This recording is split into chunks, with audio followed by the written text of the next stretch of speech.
World War I officially began on June 28, 1914, when members of the Illuminati Black Hand secret society assassinated Archduke Franz Ferdinand. Europe quickly polarized and warred for nearly a year before Americans were given their false flag reason to join. On May 1, 1915, the British naval cruiser Lusitania was scheduled for Liverpool, taking off from New York Harbor, loaded with 600 tons of explosives, 6 million pounds of ammunition, 1,248 cases of shrapnel shells, other war materials, and last but not least, American passengers. The German embassy in D.C. was fully aware of the war materials being shipped into England on the Lusitania, and tried to warn the American travelers. German embassy officials attempted to place full-page ads in 50 U.S. newspapers reading, "Notice, travelers intending to embark on the Atlantic voyage are reminded that a state of war exists between Germany and her allies and Great Britain and her allies. Travelers sailing in the war zone on ships of Great Britain do so at their own risk." Due to actions taken by the U.S. State Department, 49 of those 50 newspapers never ran the ad. Gary Allen wrote, "The same crowd which manipulated the passage of the income tax and the Federal Reserve System wanted America in the war.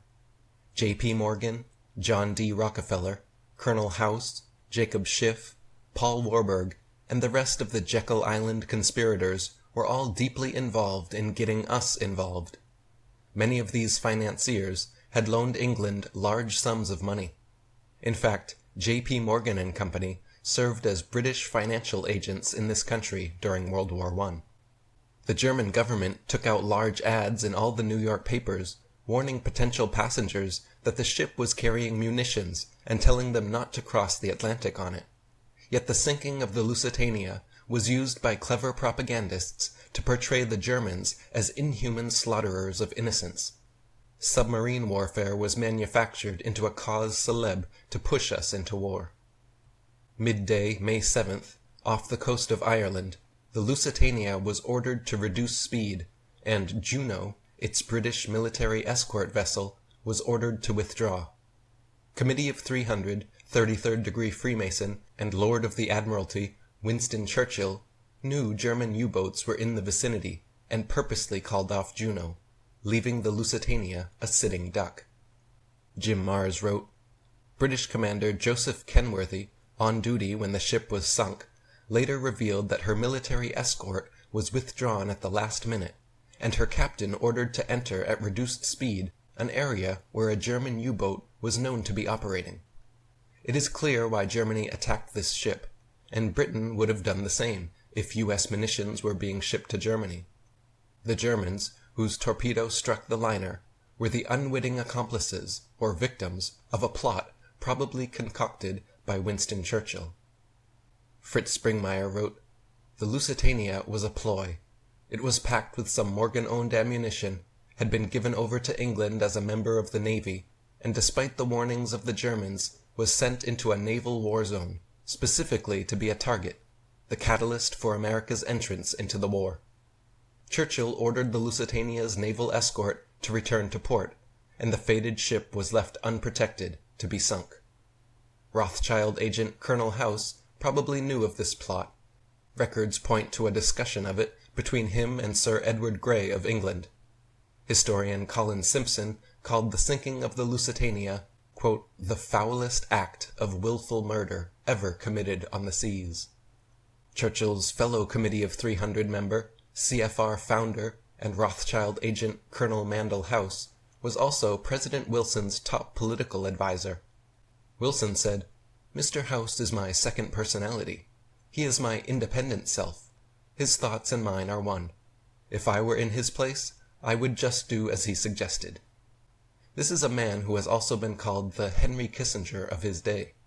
In the book The Intimate Papers of Colonel House is a conversation recorded between Colonel House and the Foreign Secretary of England, Sir Edward Grey. Grey asked, "What will America do if the Germans sink an ocean liner with American passengers on board?" And House answered, "I believe that a flame of indignation would sweep the United States, and that by itself would be sufficient to carry us into the war. Just as luck would have it, that is exactly what happened. Around 1,200 were killed, including 128 Americans.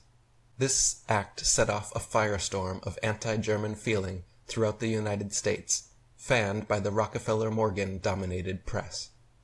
So Illuminati Morgan-owned ammunition was loaded on a ship with American passengers. Committee of 333rd degree Mason Winston Churchill ordered off the ship's military escort, knowing German U-boats were standing by.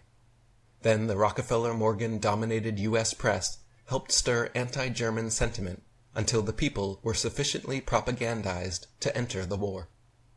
President Woodrow Wilson, like Winston Churchill, the Morgans and Rockefellers, knew of the Lusitania's pre-planned fate, and he knew the decision to sink it was out of his hands. Colin Simpson wrote, "There can be no doubt that President Wilson was told of the character of the cargo destined for the Lusitania. He did nothing, but was to concede on the day he was told of her sinking that his foreknowledge had given him many sleepless hours." Gary Allen wrote, "Woodrow Wilson was re-elected by a hair. He had based his campaign on the slogan, 'He kept us out of war.' Just 5 months later, we were in it.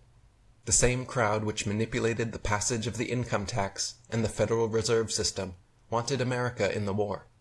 J.P. Morgan, John D. Rockefeller, Colonel House, Jacob Schiff, Paul Warburg, and the rest of the Jekyll Island conspirators were all deeply involved.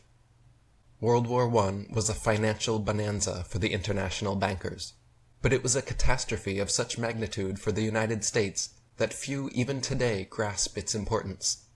The war reversed our traditional foreign policy of non-involvement, and we have been enmeshed almost constantly ever since in perpetual wars for perpetual peace.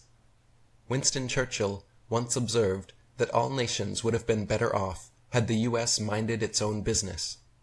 Had we done so, he said, quote, "Peace would have been made with Germany, and there would have been no collapse in Russia leading to communism, no breakdown of government in Italy followed by fascism, and Nazism never would have gained ascendancy in Germany."